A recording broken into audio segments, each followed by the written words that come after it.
I want you to think of a special occasion that you might have coming up for either yourself or for someone you love and care for. Maybe it's an anniversary, a homecoming, a retirement celebration. The challenge then becomes, what can we give that special guest in tribute?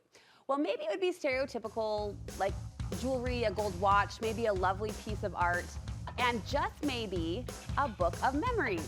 Studio 5 guest and memory-keeping expert Jill Broadbent is diving into how to be successful with a tribute album. Great to see you. You too. So this topic comes to our table now. Why? Because I think it's always relevant, right? Yeah. There's always a celebration. There's always an anniversary coming or some kind of, like you mentioned, retirement or things like that that warrant gathering some of those memories together. And a tribute album, I can't think of anything more personal or more Right? meaningful. Think about the gifts you've been given over the course of your life and what holds the most meaning. It is those things that have photos or words or sentiment to them that really touched your heart and meant something to you because it showed the relationship side of things. And so that's kind of the goal with this, is that you are kind of memorializing those memories and those important moments. You told my producer, you gave her a formula. Photos plus words equals heart. Yes, I feel like when you pair those together, we always love a good photo, we always love a nice letter, but if those can go together in some way, it feels like the all-encompassing,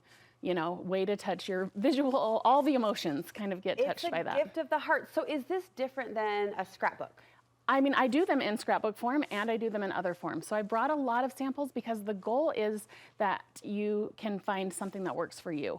So it doesn't have to be a formula of exactly how to do it, but all these ideas hopefully give you inspiration of a direction you might want to go based on your creativity level or the content you're wanting to provide. Okay, let's jump in. Okay. What's our first example? So this one right here is a tribute album to my grandmother when she turned 95. So 17 grandchildren.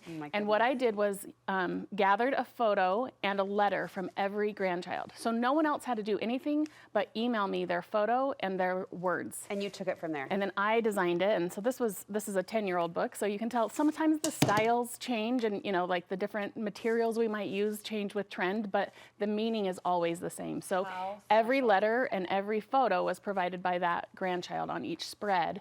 And then we gifted her that on her 95th birthday. Goodness, in this situation, I'm trying to put myself in beautiful grandma's shoes. I mean, the words obviously worth their weight in gold, but to see what photo that grandchild selected, that represented me to them, that would be incredibly touching, I think. Yeah, and some of them were like, here's kind of your heritage, here's all the great grandchildren that came, and some of them chose pictures from when they were young with her and stuff. So I'm tearing up just thinking about that. It was a really, really special gift, and obviously I put the work into putting the book together, but everybody did their part, and that's what made it so special. Oh, amazing. I was going to ask you, of all the tribute books that you've put together, assembled, created, given, which I'm looking at a table full, so I know there are even many more. What's been the best reaction you've ever received? Oh, tears, obviously. Yeah. And just does one come to mind? When you think... Dave's mom, we made this one for my mother-in-law. So it's the same concept, but this shows you a digital form of just using one of the nice photo books that you can order. So each grandchild and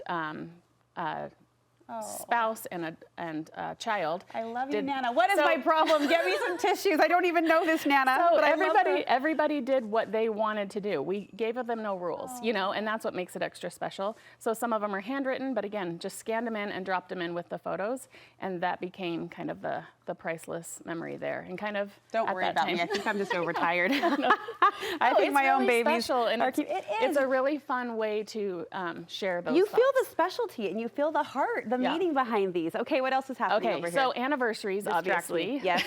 So we've got one. I mean, I've done this for my husband multiple times. This was 10 years. This was 18. This was 20. I don't know if he loves it as much as I love making them. But I also wanted to say sometimes I use the same photos in multiple occasions and multiple books, right? Your favorite. Right, and sometimes that's just what helps to tell the story. So that one was a fun kind of scrapbooked idea here. Now this is and then small. This one, right, I like them to be a little bit smaller. I hardly ever do a full 12 by 12 just because that's a lot to use, but this one was just a fun kind of... What is in here? This was a fun album that was already glued with all these different inserts and a fun way to just kind of make it eclectic. And so we did like all of our favorite lists, year in review ideas, things over our first 10 years of marriage that we documented, and I put them all in I hope this I'm not book. sharing anything too personal as I flash You're your good. anniversary You are album good. to the world. So yeah, there's just lots of, so this one was really eclectic and really quick to put together, right? Because it's just full of fun little tidbits of those first 10 but years. this is when you'd pour over with like a different interest, like with a different eye, it's like kind of fun. dissecting all and this I did detail. just put lots of things about us in that, more than it was like a love letter type of thing. And where are you getting these little minis? This was a fun book from American Crafts. Okay. So all right, just cute. lots of fun options available. This one is a 3x8 album, which is a small, long, skinny. And this is Allie Edwards. But again, I don't worry about this being chronological either. This was to memorialize 20 years. Yeah. But the photos aren't in order. But I did put highlights of every year. So just the things I want to remember that we did in 2017, 2018.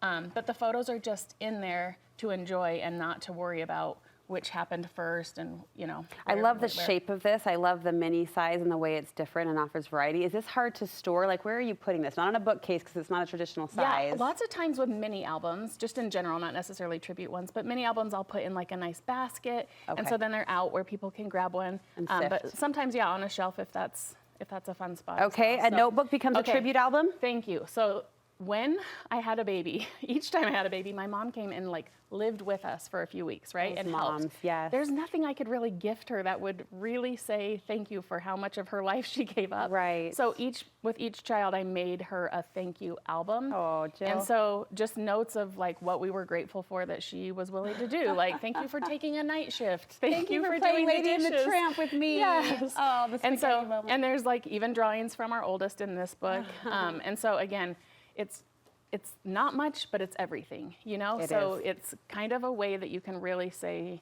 thank you. So you could do that for if you were, you know, leaving a job and wanted to say thank you to your boss, or, you know, there's so many different reasons you might have there's a thank you that I owe you that's bigger than I can, you know, buy. And so putting a little thought together like that. And that one's just tags, easy. Okay, you know? one more here. Last one here. This was my mom's 60th birthday. So, but for that, we took a trip. So that was kind of a fun way. So we made her this book that just was a fun way to show the photos. So again, it celebrates a birthday, but does it in a really fun and unique way of documenting everything we did together on the trip. So we have a photo example of another variety. It's a framed example. Tell us about this concept. Okay, so for my dad's 50th birthday, I believe, we made him this frame. So it's big and it sits in his office, but we put our 50 reasons why we love you on the mat of the frame. And so that was a fun way to give that same concept, but put it in something visual, kind of clean and classic.